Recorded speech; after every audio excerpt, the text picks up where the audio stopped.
Bila kau izinkan sesuatu terjadi, ku percaya semua untuk kebaikanku. Bila nanti telah tiba waktumu, ku percaya kuasa-Mu memulihkan hidupku. Bila kau izinkan sesuatu terjadi, ku percaya semua untuk kebaikanku. Bila nanti telah tiba waktumu, ku percaya kuasa-Mu memulihkan hidupku. Waktu Tuhan pasti yang terbaik, walau kadang tak mudah dimengerti. Lewati cobaan,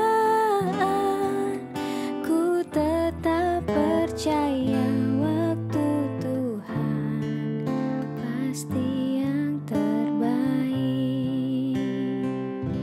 Bila kau izinkan sesuatu terjadi, ku percaya semua untuk kebaikanku. Bila nanti telah tiba waktumu, ku percaya kuasa-Mu memulihkan hidupku. Waktu Tuhan pasti yang terbaik, walau kadang tak mudah dimengerti. Lewati cobaan, ku tetap percaya waktu Tuhan pasti yang terbaik.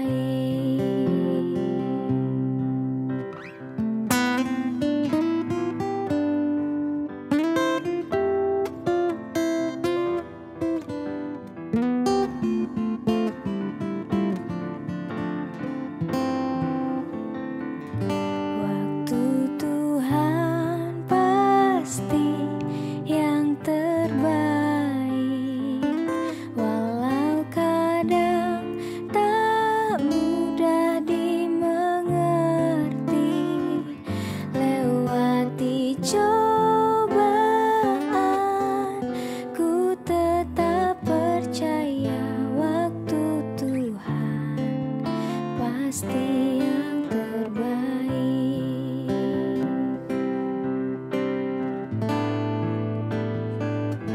Waktu Tuhan pasti yang terbaik, walau kadang tak mudah dimengerti. Lewati cobaan, ku tetap percaya waktu Tuhan pasti yang terbaik.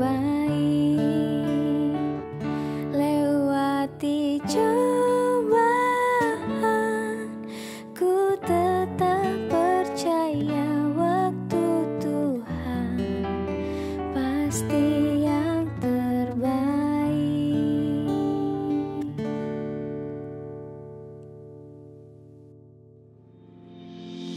Saudara-saudari, selamat bertemu di online church MTC Samarinda. Di dalam hidup kita, sesuatu dapat terjadi di luar ekspektasi. Tetapi rencana Tuhan dalam hidup kita tidak akan gagal. Mari kita ikuti saja ibadah online MTC Samarinda. Selamat menikmati ibadah. Yeay, shalom jemaat Tuhan. Mari kita naikkan pujian dan syukur kita buat Tuhan. Tuhan Yesus baik.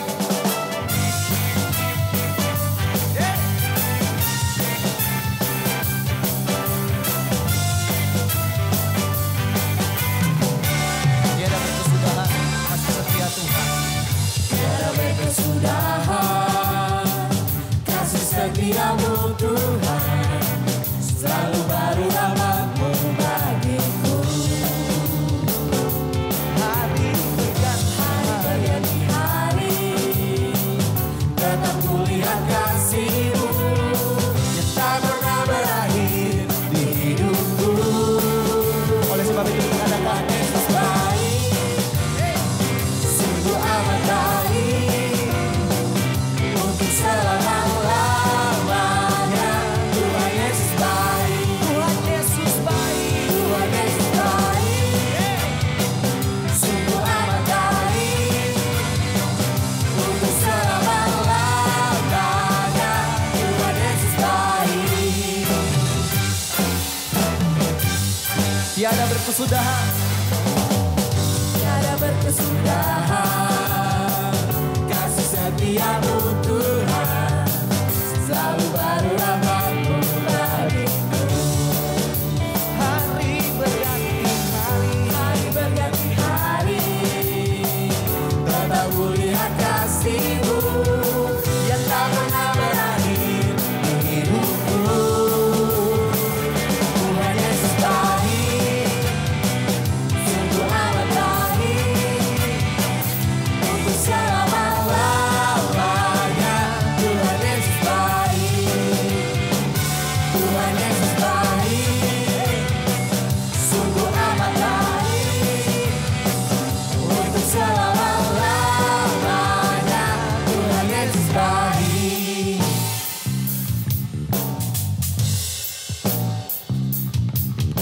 yang percaya bahwa Tuhan Yesus baik dalam hidup kita.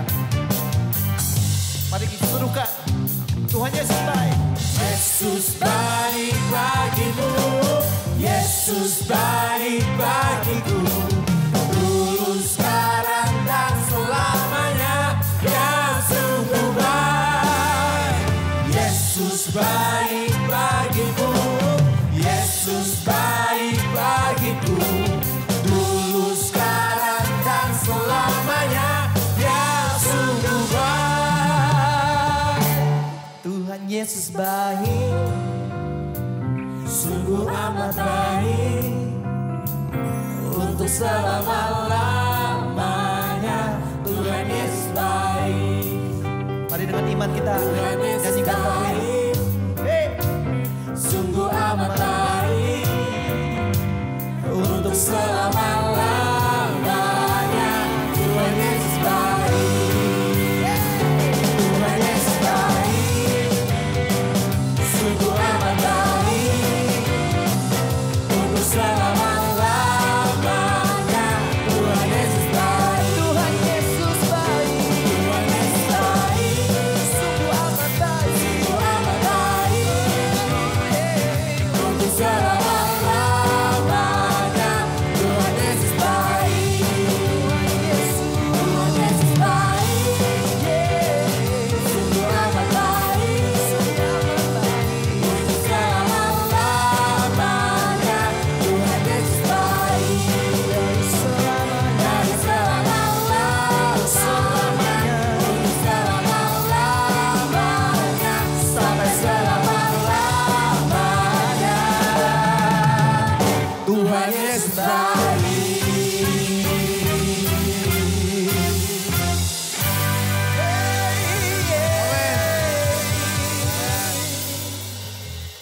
Ya Tuhan, Engkau baik dalam hidup kami ya Bapa. Dan tidak pernah kami ragukan kasih setia-Mu ya Tuhan. Kami percaya kami aman di dalam-Mu Bapa.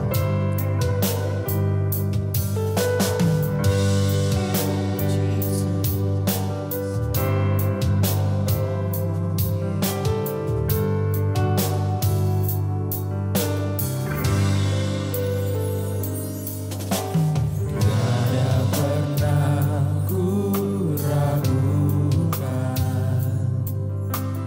kasih setiamu ya Tuhan.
tetaplah Allah penolongku. Walau 10.000 rebah di kananku, takkan ku goyah sebab Yesus sertaku. Kau serta kami Bapa. Amin. Kasih setiamu Tuhan. Kasih setiamu ya Tuhan. Setiap waktu dalam hidupku, tak pernah kau tinggalkan. Meski langit tampak suram, awan gelap pun menghadap. Hadapi badai, lewati gelombang, tak pernah kau tinggalkan diriku.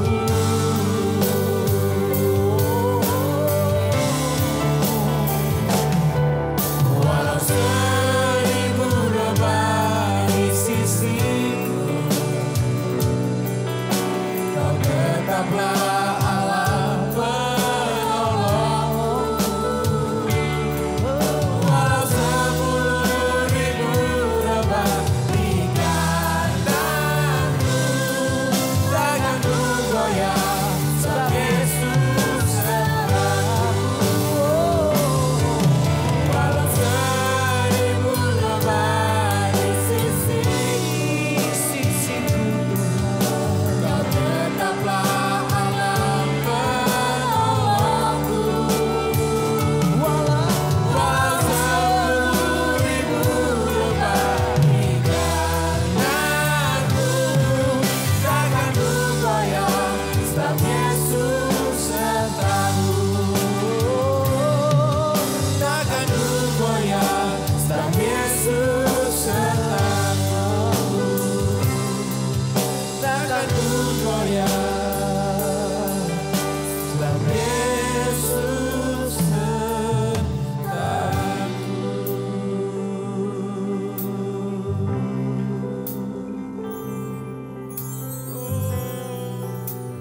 Kau sertaku,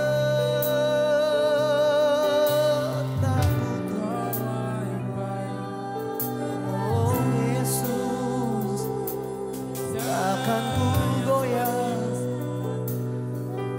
takkan ku gentar, sebab Yesus besertaku. Ya kami percaya, sungguh percaya, ada tangan-Mu yang kuat menopangku, Yesus.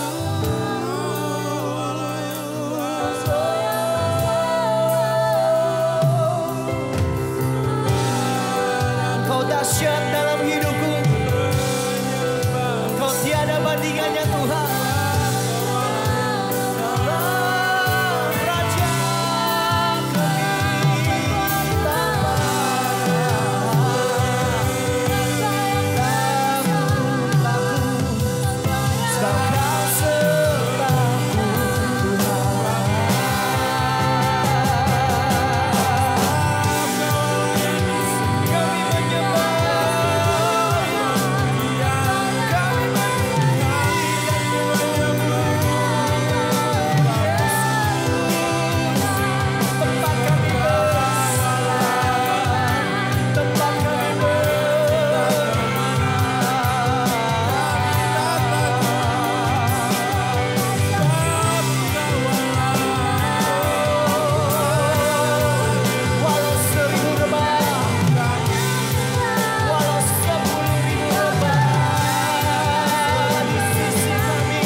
Mazmur katakan,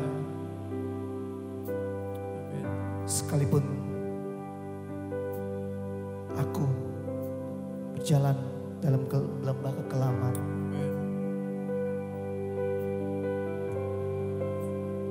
sekalipun aku tidak takut, sebab gadamu dan tongkatmu itulah yang menghibur kami. Thank you God. Oleh sebab itu Tuhan, kami mau naikkan pujian ini sekali lagi. Walau 1000 rebah, walau 10.000 rebah Tuhan, kami terus tetap percaya bahwa kuasa Tuhan lebih dari apapun yang ada di dunia ini.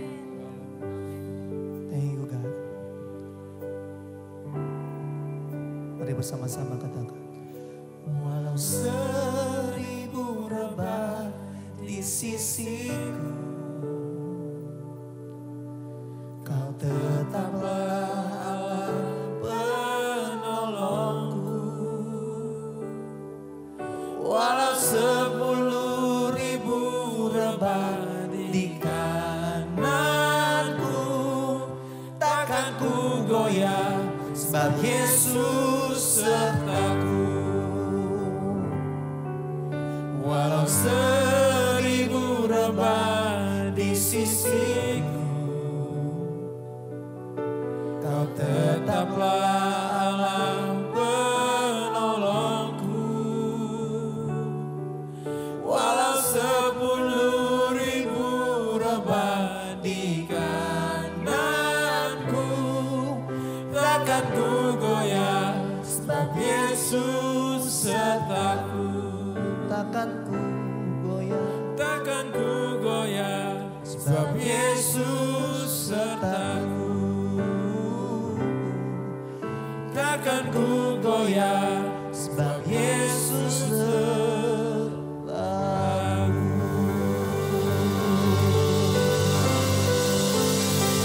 Amin.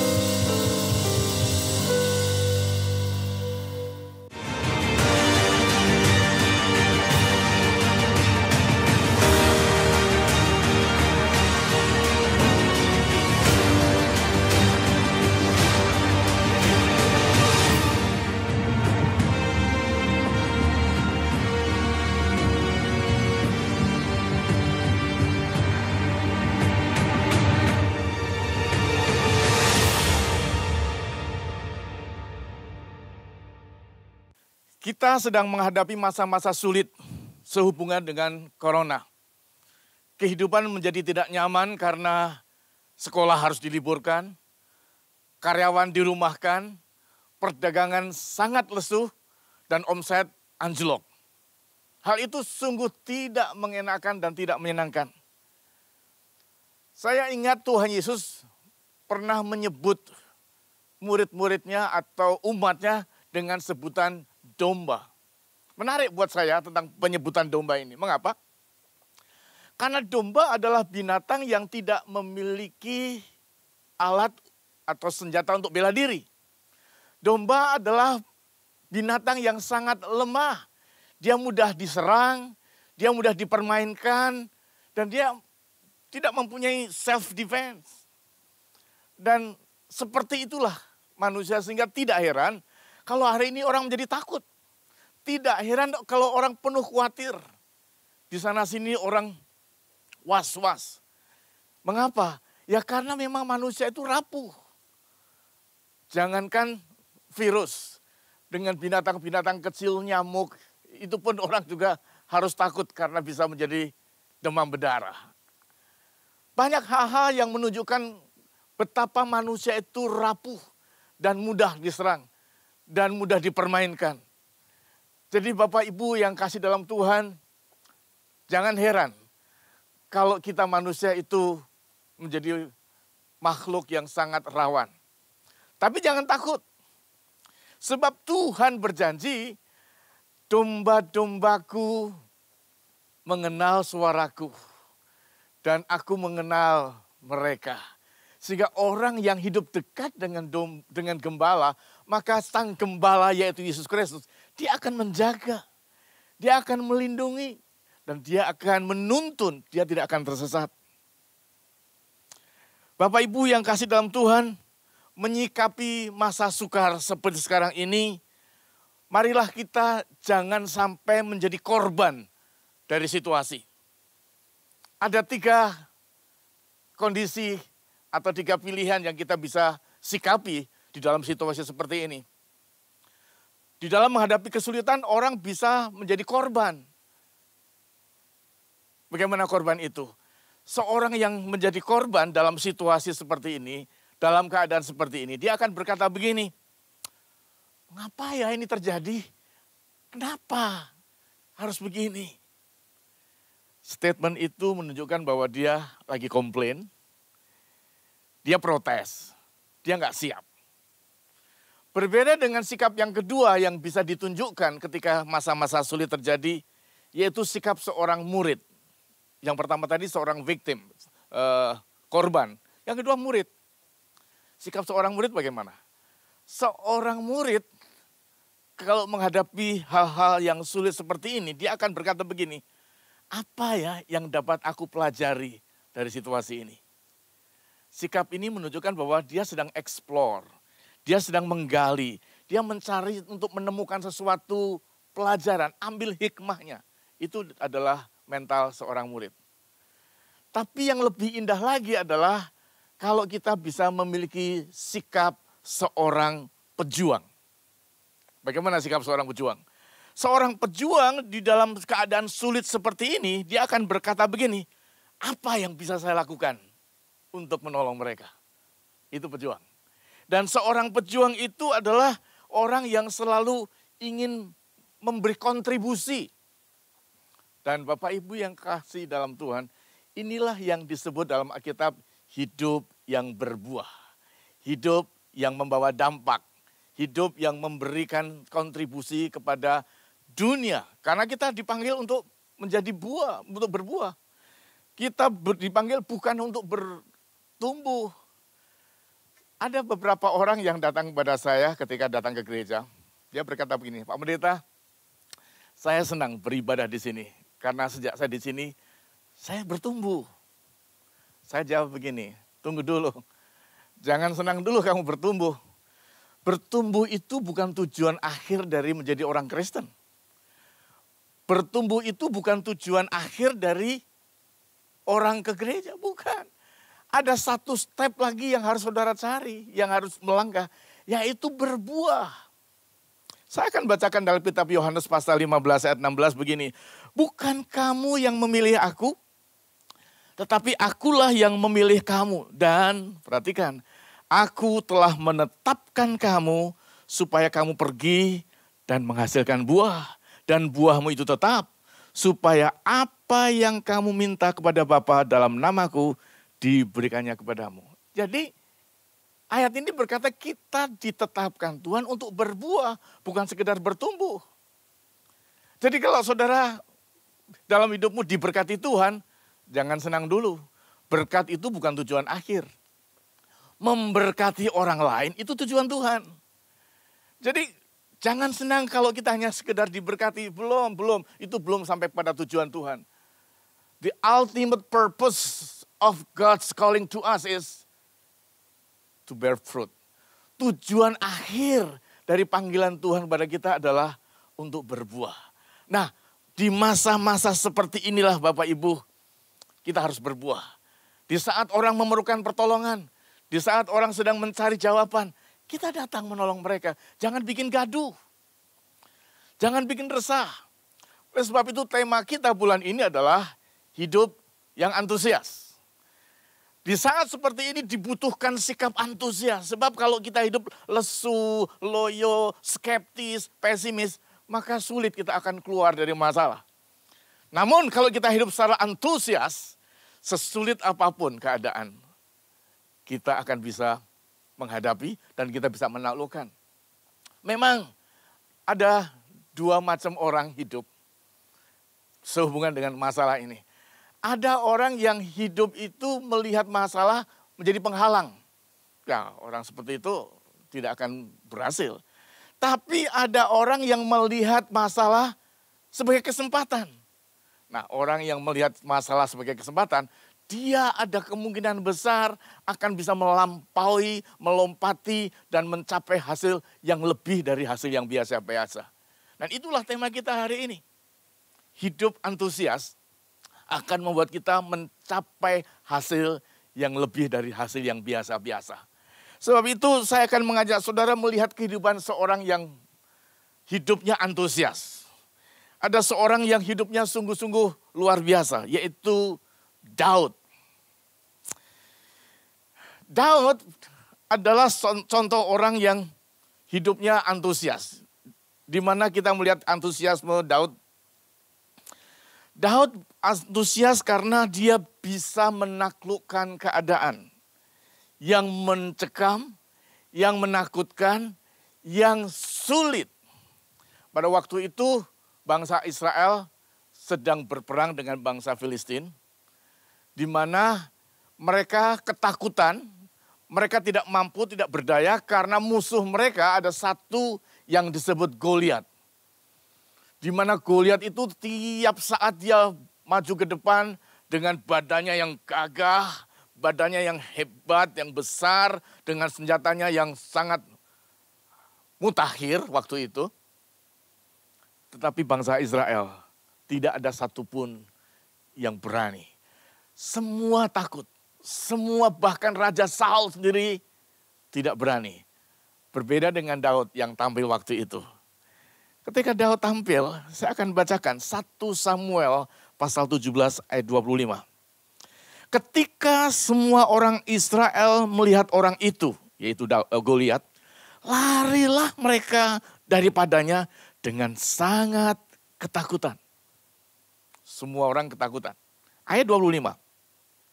Berkatalah orang-orang Israel itu, sudahkah kamu melihat orang yang maju itu? Maksudnya Goliat. Sesungguhnya ia maju untuk mencemoohkan orang Israel.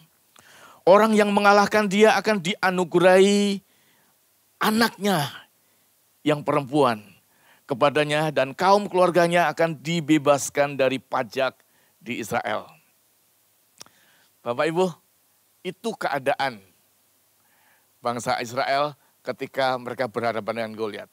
Nah sekarang kita lihat bagaimana sikap Daud. Kita lihat Daud. Pasal 17 ayat 43 mulai. Orang Filistin itu berkata kepada Daud. Atau Goliat. Goliat itu berkata kepada Daud. Anjingkah aku, maka engkau mendatangi aku dengan tongkat? Lalu demi para allahnya orang Filistin, dia mengutuki Daud.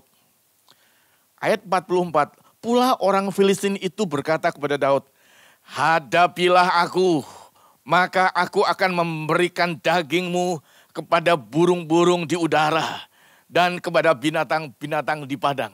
Wow, itu ancaman yang mengerikan. Dengan kata lain, kalau kamu berani menghadapi aku, akan aku cabik-cabik kamu dan aku akan lemparkan tubuhmu, akan aku penggal-penggal, aku berikan makan binatang-binatang. Mengerikan.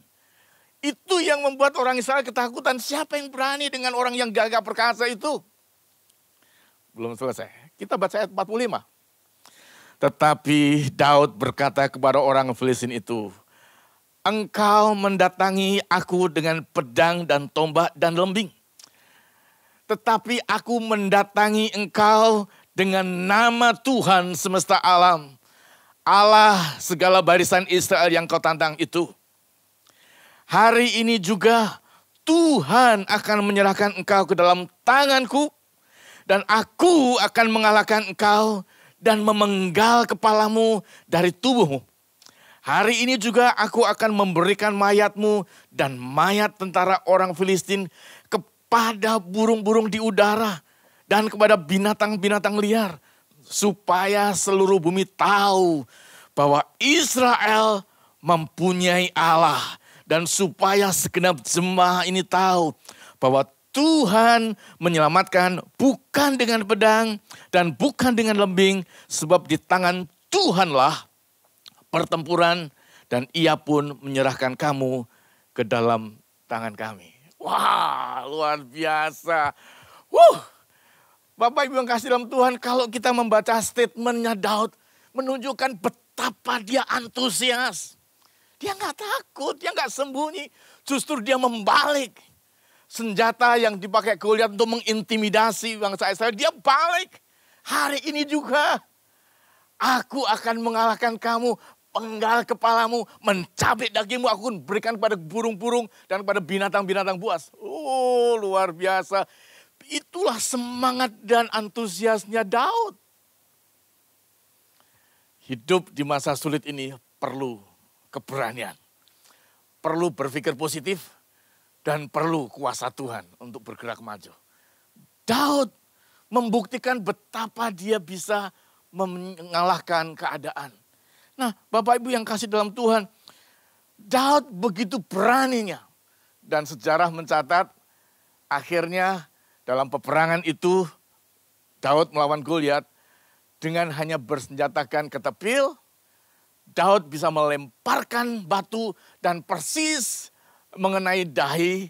Dan saat itu pula Goliat terjerembab, mukanya ke tanah dan dipenggal kepalanya. Dan apa yang diucapkan Daud, dia buktikan. Dia potong kepalanya dan semua musuh-musuhnya berlarian. Luar biasa. Daud kelihatan begitu semangat, begitu antusias. Jauh berbeda dengan kakak-kakaknya dan orang-orang Israel yang ada pada waktu itu. Semua takut, sembunyi, nggak berani menghadapi kenyataan. Tapi Daud dengan gagahnya, dia berani dan dia membuktikan apa yang diucapkan. Pertanyaannya, apa sih rahasianya? Apa yang membuat Daud begitu antusias? Apa yang membuat Daud begitu tegar? Tidak ada sedikit pun ketakutan. Padahal intimidasi ancamannya begitu menakutkan. Sangat menakutkan. Saudara, mari kita lihat apa rahasia yang membuat Daud itu begitu antusias. Ada 3 hal. Yang pertama, Daud percaya kepada Tuhan setiap hari.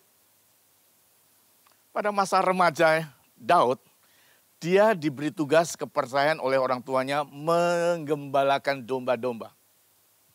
Seorang diri.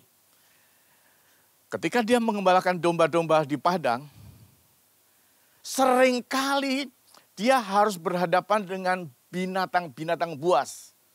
Beruang, singa. Dan ketika binatang buas itu datang mendekati untuk menerkam domba-domba itu, Daud nggak bisa lari. Dia nggak bisa menghindar. Dia harus hadapi. Sebab kalau dia tidak menghadapi, habislah domba-domba itu dicabiknya dan dimakannya. Bahkan mungkin dia sendiri juga dimakan. Tetapi apa yang terjadi? Ketika Daud pada masa usia remajanya yang begitu kurang berpengalaman, menghadapi tantangan yang begitu ganas, menakutkan, dia percaya kepada Allah. Dia tidak punya bantuan, dia tidak punya senjata mutakhir, dia tidak punya teori-teori yang bagus untuk mengatur strategi perang. No. Dia hanya berharap kepada Tuhan.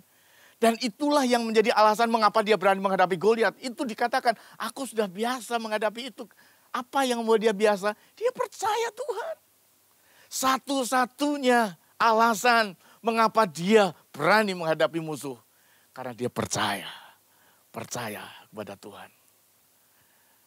Itu yang pertama.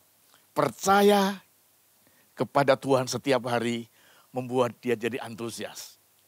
Dia antusias sekali, apalagi kalau melihat dia bisa mencabik singa, serigala. Wah, dia akan antusias, bahkan dia di rumah akan cerita kepada ayahnya, dia cerita kepada tetangga, aku sudah bisa memenangkan.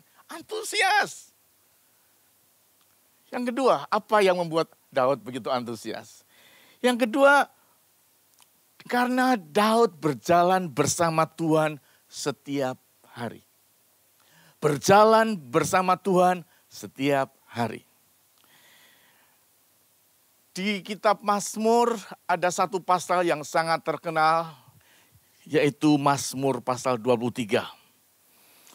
Di mana pasal 23 dari kitab Mazmur adalah pengalaman Daud, kesaksian Daud, bagaimana dia hidup bersama Tuhan sehari-hari. Dan Mazmur yang begitu hebat, yang sangat-sangat menginspirasi dan menguatkan kita jemaat Tuhan.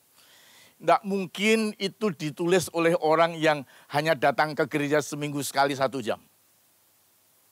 Mazmur yang begitu menggetarkan jiwa, yang menyejukkan hati, yang membuat hati tenang. Nggak mungkin itu diucapkan oleh seseorang yang hanya datang kepada Tuhan asal-asalan. Nggak mungkin. Kitab Mazmur pasal 23 itu bisa terlahir, bisa jadi karena hasil hubungannya dia yang tiap hari berjalan dengan Tuhan. Berjalan dengan Tuhan tiap hari membangkitkan antusias. Saya akan bacakan Mazmur pasal 23. Mazmur Daud. Tuhan adalah gembalaku, takkan kekurangan aku. Ia membaringkan aku di padang yang berumput hijau. Ia membimbing aku ke air yang tenang. Ia menyegarkan jiwaku. Ia menuntun aku di jalan yang benar oleh karena namanya. Sekalipun aku berjalan dalam lembah kekelaman, aku tidak takut bahaya. Sebab engkau besertaku. Gadamu dan tongkatmu itulah yang menghibur aku. Engkau menyediakan hidangan bagiku di hadapan lawanku. Engkau mengurapiku kepalaku dengan minyak. Pialaku penuh melimpah. Ayat 26. Kebajikan dan kemurahan belaka akan mengikuti aku seumur hidupku. Dan aku akan diam di dalam rumah Tuhan sepanjang masa. Wow. Suatu kesaksian yang indah. Seorang hamba Tuhan yang hidupnya berjalan dengan Tuhan setiap hari. Mazmur 23 itu berbicara mengenai kehidupan sehari-hari. Berbicara tentang makan, minum, istirahat. Itu kehidupan sehari-hari. Tapi bagi Daud dia tidak anggap enteng. Bagi Daud walaupun itu hal-hal yang kecil, makan dan minum. Tapi itu adalah hasil hubungan dekatnya dengan Tuhan. Sehingga dia tidak pernah takut. Dia merasakan kedekatannya dengan Tuhan sehingga dia tidak pernah kekurangan. Sehingga dia antusias. Pernahkah saudara mengalami ketika kita datang di gereja, pemimpin pujian mengajak kita menyanyikan lagu. Dan kita merasa, waduh lagu ini pas banget, kena banget. Kita baca lirik-lirik lagu itu, aduh rasanya membuat hati kita terbang, membuat kita terhibur. Belum lagi waktu kita mendengar khotbah, ada uraian-uraian, ada ayat-ayat yang dibacakan yang betul-betul kena. Dan kita berkata, puji Tuhan aku diberkati. Atau mungkin pernahkah kita ketika kita sedang mengendarai mobil atau dalam satu perjalanan, kita mendengar lagu rohani dalam mobil itu. Dan tiba-tiba lagu yang muncul, yang kita dengar. Persis dengan hati kita, keadaan kita. Dan kita berkata, puji Tuhan dan lega rasanya. Itulah yang disebut berjalan setiap hari dengan Tuhan. Kita merasakan jamahan Tuhan, penyertaan Tuhan. Dan kita dibangkitkan sehingga kita menjadi orang yang antusias. Kenapa? Karena kita merasa Tuhan dekat. Kedekatan dengan Tuhan membuat hati antusias. Yang ketiga, apa yang membuat Daud hidup antusias? Yang membuat Daud antusias karena dia menyembah Tuhan setiap hari. Daud menyembah Tuhan setiap hari. Salah satu kesaksian Daud dalam kitab Mazmur, 7 kali satu hari aku memuji-muji Tuhan. Wow. Tiap hari Daud memuji Tuhan. Gak heran dia begitu antusias. Ada salah satu kejadian dalam peristiwa pelayanan Daud yang sangat menghebohkan. Ketika Daud menyuruh tabut perjanjian itu dibawa kembali. Dibawa pulang. Begitu tabut itu masuk ke dalam kota, Daud sendiri menyambut. Dia turun ke jalan. Dia menyanyi, dia memuji Tuhan, dia bersuka cita, dia berbahagia. Dan saking bahagianya dia, saking sukacitanya dia melompat histeris sampai bajunya mungkin udah gak karuan karena dia gak jaim-jaim lagi walaupun dia raja. Tapi dia memekik dengan suara yang keras. Sampai-sampai istrinya mengolok dia, ih ada raja kok gak tahu etika, nyanyi gak karuan, menari gak karuan di tengah jalan bersama rakyat. Gak malukah kau? Itu kata istri Daud. Tapi Daud, dia tidak malu. Dia tidak segan, dia tidak jaim. Dia tahu Tuhan hadir. Daud adalah seorang penyembah. Sehingga ketika dia tahu Tuhan hadir, kehadiran Tuhan itu dia sambut dengan antusias. Kehadiran Tuhan itu membuat dia hidup penuh sukacita. Saya membayangkan ketika Daud bersorak-sorai menyambut tabut Allah itu, ekspresinya. Dia mempunyai ekspresi yang sangat-sangat bebas. Kalau saya boleh lukiskan, ekspresi Daud di dalam menyembah Tuhan ketika tabut itu masuk ke kota. Dia itu begitu dalam tanda petik liar. Sama seperti seorang orang nonton bola, lalu supporternya melihat tim favoritnya memasukkan gol ke gawang. Kita tahu reaksi mereka, bagaimana ekspresi mereka. Gol! Wow, dia lompat-lompat, dia teriak-teriak. Dia begitu bangga. Itulah Daud. Dia menunjukkan antusiasnya karena Tuhan hadir. Yang membuat dia antusias karena dia memiliki sikap hati yang menyembah dengan benar. Kehadiran Tuhan membuat dia antusias. Itu sebabnya Bapak Ibu, kalau kita melihat hidup Daud, walaupun tekanan begitu besar, keadaan begitu mencekam, dia nggak takut sedikit dihadapi. Kenapa? Antusias. Itu perlunya hidup antusias. Itu perlunya memiliki hati yang antusias. Antusias membuat orang kreatif. Antusias membuat orang cepat meresponi. Dan antusias membuat orang bisa menularkan iman dan atmosfer itu kepada orang lain. Saya seringkali lihat para orang-orang yang mempasarkan hasil produk di pinggir jalan. Kalau sudah jalan di kota, di tengah kota, sore-sore, saya lihat ada sekelompok orang, mereka adalah sales-sales para orang-orang yang mempromosikan produk-produk tertentu. Mereka di pinggir jalan bersorak-sorak, nyanyi-nyanyi, joget-joget. Saya pikir dalam hati, mau-maunya mereka jualan kayak gitu di pinggir jalan, gak malu kah? Pakai baju yang necis, yang keren, tapi mereka joget-joget. Tapi ketika saya renungkan tentang keadaan itu adalah strategi orang dagang, promosi. Itu adalah gaya mereka. Bagaimana mereka membangun satu sikap antusias, dan antusiasme seperti itu membawa orang tertarik, membuat orang tergoda, dan orang mau beli produk mereka. Bapak Ibu, orang Kristen hendaknya menjadi orang yang paling antusias di dunia. Kenapa? Lihat kata antusias. Antusias itu berdasar dasar katanya adalah entheos. Dua kata, en dan theos.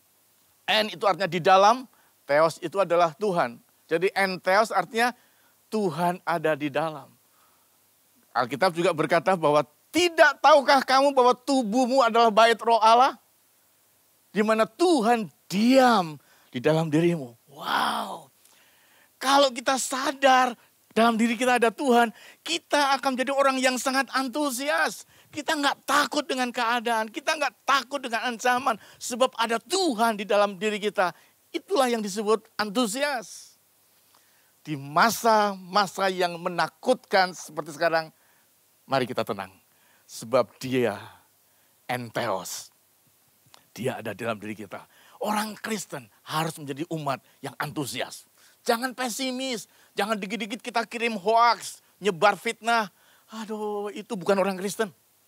Orang Kristen itu hidupnya harus antusias. Karena mempercayai Tuhan adalah perlindungan kita. Dan dia akan menjadi jawaban bagi kita. Masalahnya adalah, tidak selamanya Daud itu hidup dalam antusias. Setelah dia menjadi raja, setelah dia mengalami banyak kemenangan, setelah dia menikmati singgasana yang begitu agung, maka hatinya mulai berubah. Sampai pada satu saat, dia menjadi orang yang tidak antusias.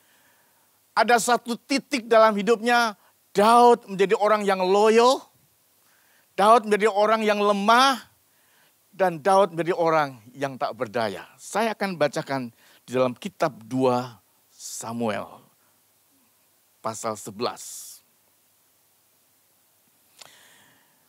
Pada pergantian tahun, ayat 1 dan 2. Ulangi lagi. Pada pergantian tahun, pada waktu raja-raja biasanya maju berperang, maka kalimat berikut, Daud menyuruh Yoab maju beserta orang-orangnya dan seluruh orang Israel. Mereka memusnahkan Bani Amon dan mengepung kota Rabah. Sedang Daud sendiri tinggal di Yerusalem. Ayat 2. Sekali peristiwa, pada waktu petang, ketika Daud bangun dari tempat pembaringannya, lalu berjalan-jalan di atas sotoh istana. Tampak kepadanya dari atas sotoh itu seorang perempuan. Ngapain perempuan itu? Sedang mandi. Bagaimana keadaan perempuan itu? Perempuan itu sangat elok rupanya. Bapak Ibu yang kasih dalam Tuhan, ada satu hal yang tidak lazim yang terjadi dalam Daud dalam peristiwa ini. Ayat 1 mengatakan pada pergantian tahun pada waktu raja-raja biasanya maju berperang, Daud menyuruh orang lain. Daud melakukan sesuatu yang tidak lazim, yang tidak biasa, yang tidak semestinya. Seharusnya kita ingat pada waktu dia masih remaja, pada waktu ada musuh dia antusias. Tapi pada waktu dia sudah menjadi tua, sudah menjadi raja, dia suruh orang lain. Waktu dia menghadapi Goliat, dia nggak suruh, dia yang menyodorkan diri. Tapi setelah dia menjadi tua, dia tidak lagi memiliki antusias. Dia malas, dia santai. Bapak Ibu yang kasih dalam Tuhan, saya sangat terheran-heran. Coba dibandingkan dengan 1 Samuel pasal 17 ayat 48. Berkata begini, ketika orang Filistin itu bergerak maju untuk menemui Daud, maka segeralah Daud berlari ke barisan musuh untuk menemui orang Filistin itu. Pada waktu dia masih muda, dia segeralah berlari. Kata segeralah itu menunjukkan antusias. Garis bawahi kata segera. Dan 1 Samuel 17 itu terjadi pada waktu dia masih muda. Pada waktu dia masih baru meniti karir. Dia begitu antusias. Kemudian kita bandingkan 2 Samuel pasal 11. Dia berubah. Ketika harusnya dia berperang, dia santai. Dia duduk. Dan kita tahu ceritanya. Saya tidak usah ceritakan. Akhir daripada cerita dia di atas soto itu, dia jatuh dalam dosa. Pertanyaan saya, bagaimana mungkin seorang Daud yang tadinya antusias, cinta Tuhan menggebu-gebu, pejuang yang tidak pernah dikalahkan, tak terkalahkan, dia bisa kehilangan antusiasmenya, kehilangan semangatnya melayani Tuhan. dan dia jatuh dalam dosa. Mengapa itu bisa terjadi? Apa jawabannya? Jawabannya adalah karena Daud matanya berbelok arah, tidak lagi fokus pada panggilan, tapi matanya terarah fokus kepada kenikmatan. Disitulah kejatuhan Daud. Disitulah antusiasmenya untuk Tuhan mulai turun. Ketika fokus kita berubah dari panggilan Tuhan dan fokus kepada kenikmatan, kenyamanan, maka disitulah awal dari kejatuhan. Pertanyaannya buat saudara dan saya, buat kita semua. Di antara dua kondisi Daud, pada waktu dia masih muda, antusias. Tapi menjelang tua, dia begitu loyo, tidak optimis lagi, dia begitu lemah. Hari ini, di mana posisi saudara dan saya? Apakah saudara dalam kondisi yang masih antusias, semangat melayani Tuhan, semangat beritakan Injil, semangat untuk menolong orang? Atau kita dalam kondisi yang kedua, sama seperti Daud ketika dia sudah mulai tua? Malas, melakukan hal-hal yang tidak semestinya dilakukan, memikirkan apa yang tidak semestinya dipikirkan, melihat akan apa yang tidak semestinya dilihat, dan kehilangan apa yang semestinya tidak boleh hilang. Di manakah posisi saudara dan saya? Kiranya di masa-masa kita berdiam diri, kita merenungkan hati kita, kelakuan kita, dan kita mengarahkan hati kita ke depan. Kalau kita masih dalam posisi yang masih antusias, puji Tuhan, terus semangat. Terus lakukan apa yang menjadi panggilan Tuhan. Tetapi, kalau saudara dalam posisi seperti Daud yang sudah menjadi tua, malas, dan matanya sudah tidak lagi pada panggilan Tuhan, tapi pada kenikmatan, hati-hati. Akhir dunia sudah mulai dekat. Marilah kita kembali kepada Tuhan. Saya berdoa, jangan sampai di masa-masa sulit ini kita menjadi korban dari keadaan. Sebaliknya, mari kita menjadi pejuang. Jadilah anak-anak Tuhan yang antusias, yang menolong sesama kita, saling tolong-menolong. Dan jangan berpuas diri dengan berkat yang kita terima. Tapi mari kita merasa puas kalau kita sudah memberkati orang. Tolonglah orang yang sedang menderita. Tolonglah mereka yang lemah. Itulah panggilan Tuhan untuk kita. Kita dipanggil bukan hanya untuk diberkati, tapi memberkati. Kiranya firman Tuhan membimbing kita semua masuk ke dalam rencana Tuhan. Mari kita berdoa. Tuhan Yesus, keadaan kami hari ini sama seperti keadaan Daud ketika pertama kali dia turun ke medan perang. Begitu mencekam, menakutkan, dan rasanya semua serba tidak pasti. Tuhan, kami sadar betapa rapuhnya kami manusia. Tapi kami juga menyadari Engkaulah Gembala yang agung. Sesuai dengan janji-Mu Tuhan, Engkau akan membaringkan kami di rumput yang hijau, di dekat mata air yang tenang. Itu sebabnya Tuhan kami percaya kepadamu. Sebab itu kami berharap kepadamu. Di masa-masa sulit seperti ini Tuhan, tolong kami. Mohon belas kasihan-Mu Tuhan. Pulihkan negeri ini Tuhan dari bencana penyakit. Pulihkan bangsa kami, bahkan seluruh dunia hari ini sedang berseru dalam ketakutan atas ancaman penyakit corona. Mohon belas kasihan-Mu Tuhan, angkat wabah ini Tuhan. Angkat semua ini Tuhan dan berikan pemulihan, kesembuhan buat saudara-saudara kami yang saat ini sedang terbaring dalam perawatan. Dan kami berdoa Tuhan untuk para tenaga-tenaga medis, para volunteer. Dan kami berdoa untuk pemimpin-pemimpin kami. Kiranya Tuhan Kau berikan hikmat, kekuatan, dan kesehatan. Agar supaya bangsa kami, agar supaya umat-Mu di dunia ini terlepas dari masalah dan hal-hal yang menakutkan kami. Kami berdoa untuk jemaat-Mu.